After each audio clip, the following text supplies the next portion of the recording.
Ce que la Bible enseigne la résurrection. Donc la résurrection dans le sens que nous...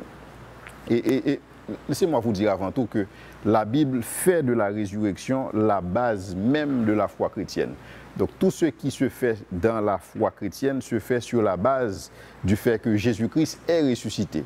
Et parce que Jésus-Christ est ressuscité, nous allons aussi être ressuscités d'entre les morts. Et comme on l'a dit, la résurrection n'est pas l'opposé de la réincarnation, mais la résurrection est la philosophie biblique pour ce qui se passe après la mort. Et selon la Bible, comme Paul l'a dit, nous ne mourrons pas tous. Mais au son de la trompette, à la voix d'un archange, les morts, ceux qui sont morts en Christ, ressusciteront premièrement et nous autres, nous serons transformés pour aller à la rencontre de Jésus-Christ et dans les airs. Mais pour ce qu'il s'agit de ceux qui sont morts, ils seront ressuscités.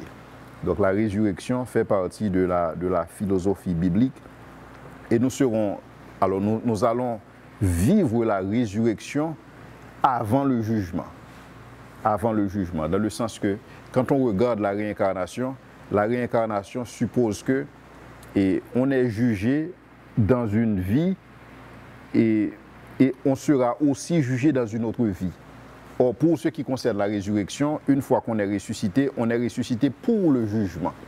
Et c'est comme il est dit dans le livre de Daniel, pour ceux qui dorment dans la poussière, certains se réveilleront pour la vie éternelle et d'autres se réveilleront pour la honte, pour l'opprobre éternel.